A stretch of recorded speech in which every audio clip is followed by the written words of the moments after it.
Bienvenidos a mi canal. Los que no me conocen aún, mi nombre es Armando Silva. Hoy tenemos un tema muy interesante porque vamos a hablar de nuestro hogar azul, la Tierra. Entonces, la Tierra tiene dos movimientos, uno de rotación y uno de traslación, que es alrededor del Sol. Y la rotación es sobre su propio eje, ¿no? Entonces, esa rotación dura 24 horas. Y ahí es donde se producen entonces los días y las noches, ¿no? Dependiendo de qué cara esté hacia el Sol. Y el de traslación, como decía, es una órbita alrededor del Sol, que es elíptica. Si no van a creer que es circular, una onda que es elíptica. Hay momentos que ella se aleja más del Sol y momentos en que se acerca más al Sol. ¿De acuerdo? Entonces, esa traslación dura 365 días y 6 horas. Entonces, ¿qué pasa con esas 6 horas? Bueno, se van acumulando y por eso los meses de febrero, cada 4 años, tienen 29 días. Sí, porque van acumulando esas 6 horas. Bueno, lo primero que vamos a hacer ahorita, antes de descubrir todos los secretos de la Tierra, que es muy interesante, por cierto, este capítulo. Ahí tiene un botoncito rojo que es para suscribirse. Tardan ustedes menos tiempo en suscribirse que yo diciéndolo como le hacen, ¿no? Le da el botoncito rojo, aparece en la palabra suscribir, le dieron, ya están suscritos. Bueno, continuando con el tema. El 70% de la superficie de la Tierra está cubierta de agua.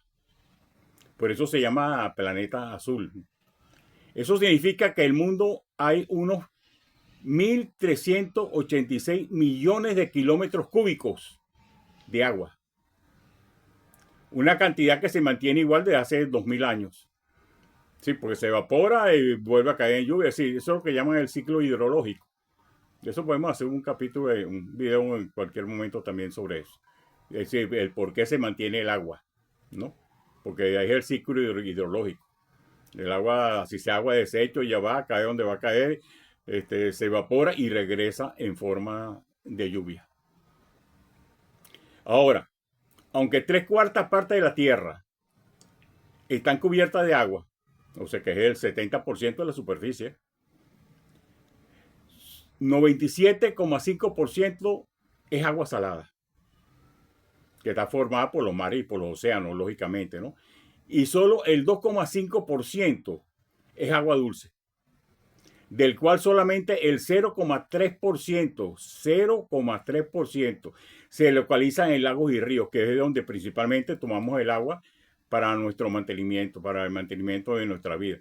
Claro, el resto se encuentra en glaciares, en casquetes polares en forma de hielo y en depósitos subterráneos. Entonces, fíjense la gran importancia de, del agua, porque solamente el 0,3% del agua es decir, está en lagos y ríos, que es la fuente más directa de nuestra para sobrevivir, ¿no? Entonces, no la desperdicien. Claro, en virtud de eso, de que el porcentaje es bajo y el consumo cada día aumenta porque la población mundial cada día aumenta, entonces el ser humano se ha visto en la necesidad de convertir parte de esa agua salada en agua dulce a través de unas plantas. Eso me hace un video porque también es muy interesante cómo es el proceso, ¿de acuerdo?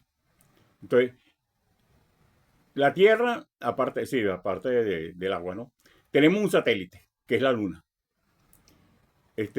Por la importancia de eso, también a la Luna le vamos a dedicar un video aparte, ¿de acuerdo? Entonces, vamos, aquí le voy a presentar un corte de cómo es la Tierra, ¿no? Fíjense que tiene un núcleo interno, luego viene un núcleo externo, un manto superior, la corteza, y entonces encima de eso tenemos la troposfera, la estratosfera, la mesosfera, se tragó la lengua, está bueno para un trabalengua, ¿no? La mesosfera, la termosfera y la esofera. ¿De acuerdo? En ese dibujo, hay un dibujo que es sin escala para que vean la diferencia de las diferentes capas, ¿no? Pero en esta parte de aquí tiene uno que es con escala. ¿De acuerdo? Entonces, claro que ahí ya no se diferencia tanto, sobre todo las partes de las últimas capas, no se diferencia tanto. Y por eso presento un dibujo primero sin escala y otro con escala. Fíjese que es algo bastante complejo. ¿De acuerdo? Entonces, el diámetro de la Tierra en el Ecuador, porque la Tierra no es una esfera como se presenta muchas veces en muchos dibujos. Ella está aplanada en los polos. Ella está aplanada en los polos. Claro, se presenta como si fuera una esfera. Entonces, el diámetro de la Tierra en el Ecuador, ¿de acuerdo? Es de 12.742 kilómetros. Y la gravedad es de 9,8 metros por segundo, tal como vimos en el video anterior, cuando hablamos sobre el sistema solar. ¿Recuerdan eso? Si no, les sugiero que vean, es bastante interesante ese video también. La Tierra es una esfera 100%, como estaba diciendo. Entonces, como dijimos en la introducción, su rotación sobre su propio eje es de 24 horas. Pero tiene una inclinación de 23 grados. Es decir, no es así, sino que tiene una inclinación de 23 grados. Y su sentido de rotación es de oeste a este. Si el eje de la Tierra no estuviera inclinado, es decir, que fuera de esta forma, todos los días tendrían la misma duración, o sea, 12 horas, sin importar la época del año. Pero como está inclinado, dependiendo sobre todo en las partes que se acerca más hacia los polos, hay días que son muy largos y noches que son muy largas. ¿De acuerdo? Es decir, según se va alejando del Ecuador, va ocurriendo ese fenómeno. Y es por la inclinación que tiene. Entonces, aparte de eso, en la Tierra tenemos 6 tipos de ecosistemas. Con diferentes hábitats, lógicamente. Entonces, vamos a ver cuáles son esos ecosistemas. Primero tenemos el ecosistema marino. Ahí le presento una pequeña foto sobre eso, ¿no? Se trata del mayor tipo de ecosistema, ya que cubre la mayor parte de la superficie terrestre, el 70%, como habíamos dicho inicialmente, aproximadamente, ¿no? A pesar de que grandes extensiones de los diferentes océanos tienen poca concentración de vertebrados. Es decir, ahí casi no hay vertebrados.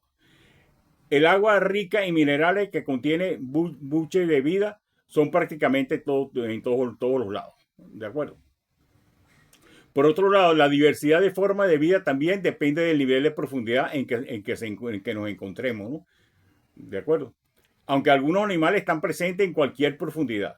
Destaca el caso de las ballenas.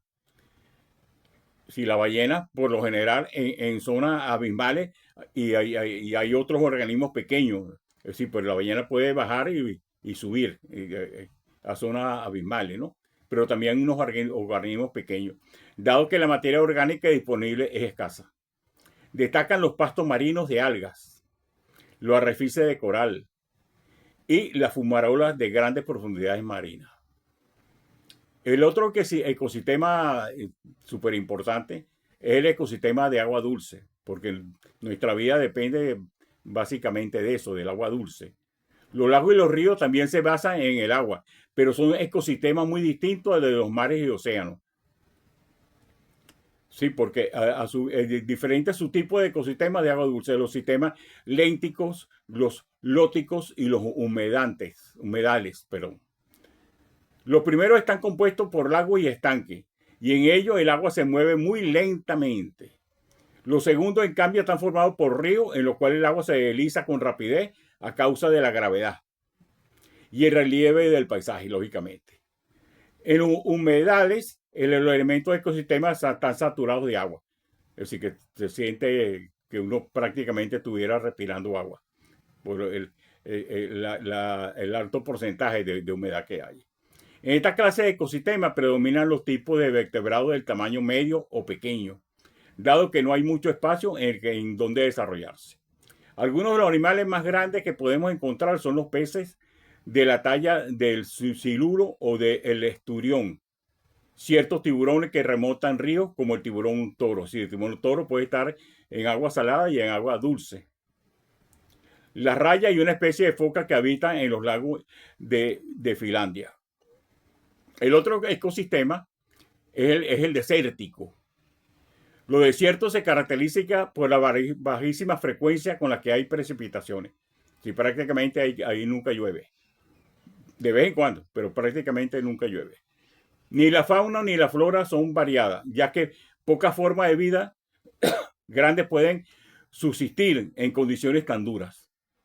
Y por esas alteraciones, en una especie produce efectos de cadena muy severos, en cadenas muy severos. Sí, los efectos ahí son muy severos. Los cactos y ciertos arbustos de hojas finas son plantas típicas de los desiertos, mientras que los reptiles, algunas aves y mamíferos de talla mediana o pequeña también pueden llegar a adaptarse a ese clima, o a lo mejor en los bordes del desierto también, ¿no? Que no quedan muy lejos de las fuentes de agua y de comida. Por otro lado, los desiertos no tienen que ir de la mano siempre con temperaturas altas. En ciertos casos ellos predomina el frío. Incluso hay desiertos que de día el calor es insoportable, pero en la noche la temperatura baja tremendamente. El otro ecosistema que debemos considerar es el montañoso. Los relieves muy pronunciados forman montaña y antiplano cuya verticalidad forma otra clase de ecosistema a causa de las condiciones climáticas y atmosféricas características de estas áreas. En esta zona la vida animal suele ser muy notoria en las zonas bajas y medias, aunque no en los picos escarpados. En estas últimas suele existir menos biomasa y menos diversidad de animales y plantas, debido al cambio radical de temperatura que relativamente y relativamente muy poco espacio. Entre otras cosas, aparte de eso, es el poco espacio, entre otras cosas, ¿de acuerdo? Animales como los rebecos, los íbeces y ciertos tipos de lobos, así como aves rapaces como los buitres y las águilas. Es decir, entre ellas está el cóndor de los Andes, que es una ave muy famosa. Ella vive en esas alturas, ¿no? Suelen ser frecuentes en ese hábitat. Por otro lado, en zonas nevadas la biodiversidad se reduce y la forma de vida debe procurar camuflarse. Es decir, ahí casi no hay vida, prácticamente. El otro ecosistema es el forestal. Este tipo de ecosistema se caracteriza por la densidad de árboles o de flora en general. Puede dividirse en selvas, bosques secos, bosques templados y taigas. En los casos en los que hay muchos árboles juntos, la diversidad de especies animales suele ser muy alta, dado que hay muchos nichos ecológicos que pueden ser cubiertos por diferentes formas de vida. Diferentes especies de árboles permiten tener cerca distintas fuentes de comida, sí, porque es muy variada, ¿no? Diferentes tipos de refugios, manera de moverse por el suelo o por las ramas, etcétera. Por lo menos los monos se mueven prácticamente por las ramas. ¿Entiendes? Y como ese hay otros animales que prefieren moverse a las alturas, es decir, no estar en el suelo. Hay que tener en cuenta, sin embargo, que la altura juega un papel importante en la presencia de flora. En muchos lugares, por encima de 2.500 metros sobre el nivel del mar, no crecen árboles. Por lo menos hay zonas de los Andes que crece algo que se llama frailejón, que es una matica pequeña como peluda, muy bonita. Los bosques son extensiones arboladas en las que prima la presencia de pocas especies de árboles. El otro ecosistema es el artificial, es decir, el que creamos nosotros. El ecosistema artificial es aquel en la cual la acción del ser humano ha creado espacios radicalmente distintos a los que existen hasta hace pocos milenios. Es decir, esto es cuando empezó a crecer la población.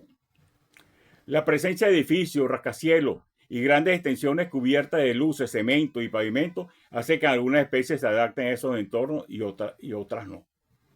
Algunos ejemplos claros son los animales pioneros de las palomas, las cotorras argentinas de muchas grandes ciudades del mundo, así como los gatos.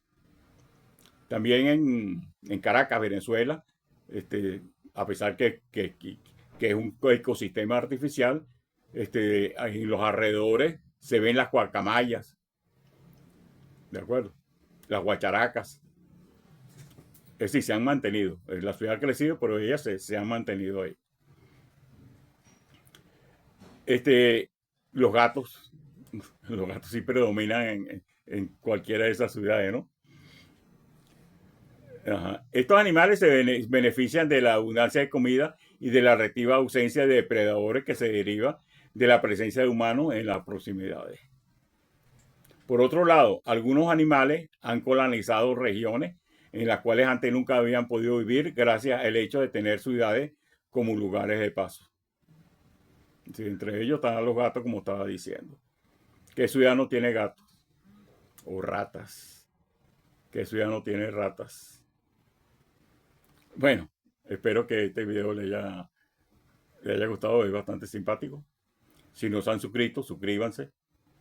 Denle a la campanita, la que está sombreada de negro, de modo que puedan recibir notificaciones cada vez que saque un nuevo video. Denle un like y compártanlo. Como les he dicho en otros videos, estos videos que son educativos es bueno compartirlos. Porque mientras más subamos el nivel educativo de nuestra población, nos convertiremos en mejores seres humanos. Bueno, lo espero en mi próximo video. Un fuerte abrazo.